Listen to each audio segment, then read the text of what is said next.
ครับอาจารย์ครับมันคุณพ่อมีเวลาบ่เนาะนี่ครับกลับบ้านอยู่ครับผมอันคันคุณพ่อว่างผมว่าสิเอาอันนั่นหายสะดอกมีทั้งของบ้านเฮามีทั้งของต่างแดนคุณพ่อไปเอาอันใดก่อนก็ได้เอาเอาของบ้านเฮาก่อนก็ได้ครับครับเอาของบ้านเฮาก่อนเนาะคุณพ่อเนาะเพราะว่าของต่างแดนมันก็มื้อวันจันทร์เนาะครับผมหรือคันคุณพ่อมีเวลาหลายก็เอาพร้อมกันเลยก็ได้ แต่ว่าเฮ็ดเป็นคนละคลิปเอาก็ได้คุณพ่อครับเอาคลิปนี้เอาของบ้านเฮาก่อนก็ได้นะครับเอาของบ้านเฮาก่อนเนาะคุณพ่อเนาะครับ อันคุณพ่อยังแล้วบ่นี่ เริ่มแล้วครับผมบ่อันคุณพ่อเอ้ยเมื่อกี้นี่ก็รู้เนาะคุณพ่อเนาะเลขก็ได้ผมเอาสูตรใหม่เลยเด้อคุณพ่อเด้อสูตรที่แล้วมาผมวางไว้ก่อนครับผมจับเนี่ยโพดมันมีแต่ขึ้นแต้มลงแต้มไปซะจังซั่นนะครับมันเก่งมันก็เข้าแต่เลขวิ่งมันก็ผมลองเอาสูตรใหม่ออกเบิ่งแต่ว่าสูตรนี้เขาก็เก่งเด้คุณพ่อผมบ่ทันได้เอาออกนำเสนอจังเลยผมแยกบนเวสูตรทีไม่นี่สูตรไม่เป็นลาวหรือไทยครับเป็นของไทยของลาวผมก็เอาสูตรใหม่คือกันเพราะว่ามันจับยากโพดนะมันหลุยมีแต่ดำแต้มนี่มันหลายงวดแล้วนะคุณพ่อโอ้เอาลาวก่อนไปยังล่ะตอนนี้อันเอาลาวก่อนก็ได้ผมเรียนแล้วอันลาวนี่ผมก็สิแยกเป็นบนเป็นล่างให้เด้อคุณพ่อเด้อเอาตามลาวก่อนเนาะครับเอาของต่างแดนก่อนก็ได้ในวันที่วันที่9มิถุนายน2568นี่ล่ะเป็นวันจันทร์เนาะคุณพ่อเนาะ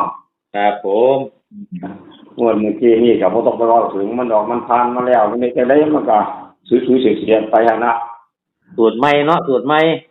เอาสูตรใหม่อันนี้สูตรนี้ผมบ่ทันได้เอานำเสนอจังเทื่อเด้อแต่ว่าผมก็เฮ็ดมาเรื่อยแล้วก็ถือของเขามาตีคู่มาเรื่อยคือกันนั่นล่ะ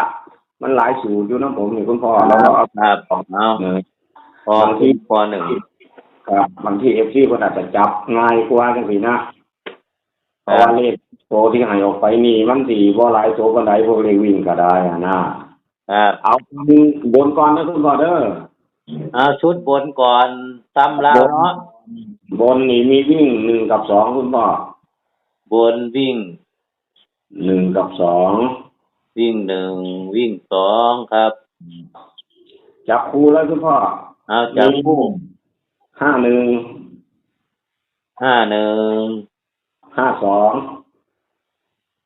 52 81คุณพ่อวงกลม51กับ81นี่หลายผมแน่คุณพ่อวงกลม51กับ81แม่นบ่ครับ51กับ81นี่ล่ะ52เอาเป็นตัวรองซะแต่ว่าในล่างก็ให้แค่3จุดเด้อคุณพ่อเด้อต่อไปเป็นล่างบ่ครับโอ้สูตรไม่เด็ดเป็นเด็ดเนาะอาจารย์กะห้วยมันใช้ได้เด้คุณพ่อใช้ได้จนกล้าเอานำเสนอนั่นล่ะเพราะว่าสูตรนั้นกับมันก็หลายงวดมาแล้วเนาะครับคุณพ่อมามันก็ถือหน่อยกว่าเขานะมันมีแต่สุยแต่เสียดนะคุณพ่อผมก็เลยเอาสูตรนี้ออกนำเสนอกันเนาะสูตรใหม่สูตรเด็ดตัวนี้ครับย้อนหลังขึ้นก็ถือมาที่หางวดแล้วคือกันล่ะคุณพ่อสูตรนี้ก็ได้ครับมาถึงงวดสุดท้ายถือว่างวดนี้เป็นงวดที่6ของเขาเด้อแต่ว่าบ่ทันได้เคยให้ผู้ใดจะเชื่อนะครับครับบัดนี้ก็เอาล่างไปคุณพ่อครับมีวิ่งก่อนคุณพ่อวิ่งเลขล่างก่อนวิ่ง9กับ8วิ่ง9กับ8บ่ครับ9กับ8ล่างวิ่ง9วิ่ง8ครับบาทนี่จับคู่คุณพ่อ3จุดคือ9มี91คุณพ่อ91 92 82ครับ3จุดนี่ล่ะคุณพ่อผมเอาวงกลมตก192แล้วคุณพ่อเด้อวงกลม91 92มันบ่ครับ91 92 82มาเป็นตัวรองซะครับบาทนี่เอาเป็นตัวกันนี่จัก2จุดคุณพ่อตัวกันตัวกันนี่เป็นทั้งบนทั้งล่างเด้อตัวกันนี่กันทั้งบนทั้งล่างมี93กัน93 83คุณพ่อ83มันบ่ครับครับ93เป็นตัวกันแล้วก็กันนี่มันไปได้ทั้งบนทั้งล่างแต่ว่าตัวกันนี่คุณพ่อเด้อครับบาทนี่เอา3ตัวจัก3จุดคุณพ่อมี291 3ตัว291ครับแล้วก็ 283 2 ครับ 283ครับ283แล้วก็392คุณพ่อ 392ครับ ครับมามีคุณพ่อกับวงกลมตัวนี้นะ291นี่แหละคุณพ่อตัวนึงแล้วก็283นี่แหละตัวนึง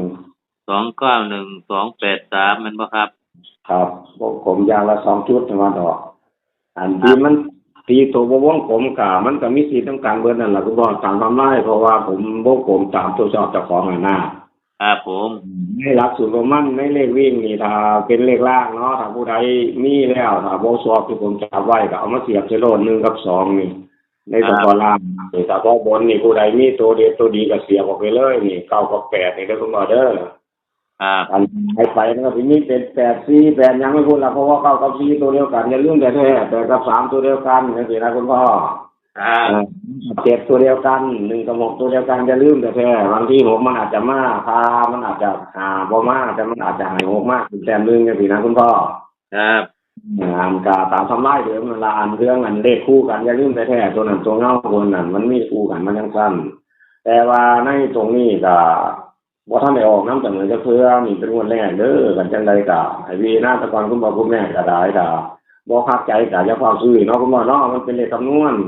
ครับ แต่จากมันเป็นตัวใดแท้ได้ว่าตามทำลายก็ใช้ได้ครับจนต้องเสนอหลักจังไดก็ขอให้คุณพ่อคุณแม่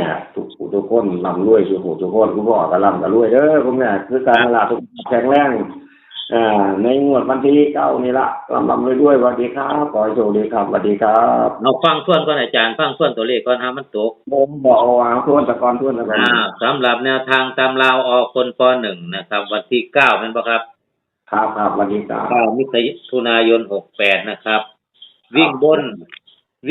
1กับ2เนาะ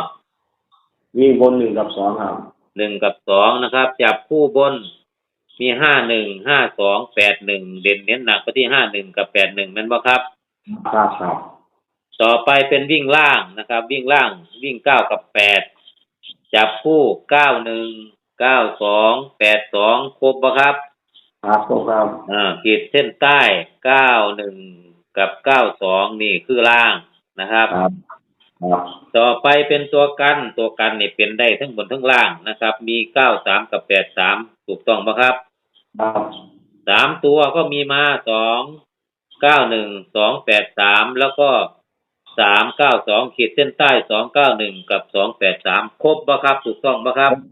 ครับถูกต้องครับถูกต้องครับ ขอบคุณอาจารย์หลายๆครับผม ครับขอโชคดีครับสวัสดีครับ สวัสดีครับ